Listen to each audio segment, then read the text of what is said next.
अस्सलाम वालेकुम। 10th class की केमिस्ट्री का जो हमारा टॉपिक है वो है इलेक्ट्रॉनिक और डॉट एंड क्रॉस फार्मूला।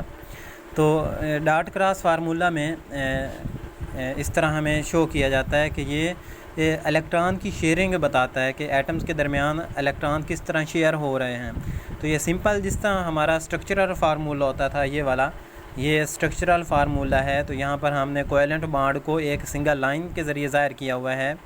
तो स्ट्रक्चर फार्मूला में ये होता है, लेकिन डॉट क्रॉस फार्मूले में हम सिंगल लाइन के बजाय वहाँ पर इलेक्ट्रॉन्स को शो कर देते हैं। इलेक्ट्रॉन को कोई भी सिंबल दे देते हैं, मतलब कि एक एटम के इलेक्ट्रॉन को हम डॉट से शो कर देते हैं और दूसरे एटम के इलेक्ट्रॉन को हम क्रॉस से शो कर देते हैं, जिससे ये पता चल रहा होता है कि ये दो एटम्स के दरमियान जो हैं वो इलेक्ट्रॉन शेयर हो रहे होते हैं। तो ये हमारी जो एग्जांपल है ये स्ट्रक्चरल फार्मूले की है।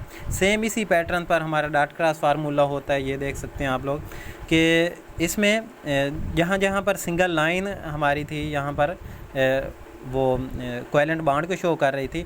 तो क्योंकि कोवेलेंट बॉन्ड में इलेक्ट्रॉन शेयर हो रहे होते हैं, एक एटम का इलेक्ट्रॉन होता है और दूसरा जो है वो दूसरे एटम का इलेक्ट्रॉन होता है। तो हमने वो सिंगल लाइन के बजाय यहाँ पर अब सिंगल लाइन के बजाय यहाँ पर दो इलेक्ट्रॉन शो कर दिए, एक कार्बन का है और दूसरा हाइड्रोजन एटम का है। तो ये इलेक्ट्रॉन की शेयरिंग को शो कर रहा है। इसी तरह यहाँ पर भी ये सारे एटम्स, सारे बॉन्ड्स की बजाय हमने सिंगल लाइन लगाने के बजाय डॉट और क्रॉस लगा दिया। मतलब कि जहाँ पर ये वाली सिंगल लाइन थी, तो क्योंकि एक बॉन्ड के अंदर दो इलेक्ट्रॉन होते हैं, तो यहाँ पर हमने दो ये लगाए, एक डॉट और दूसरा क्रॉस।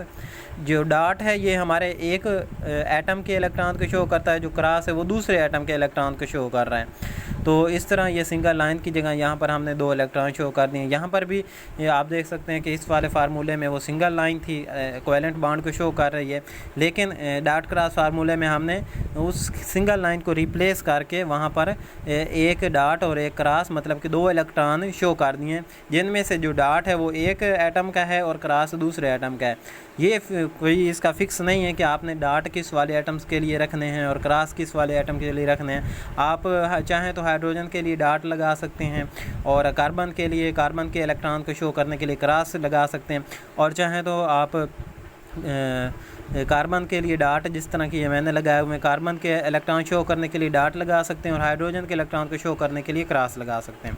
तो ये हमारा डॉट क्रॉस फार्मूला होता है।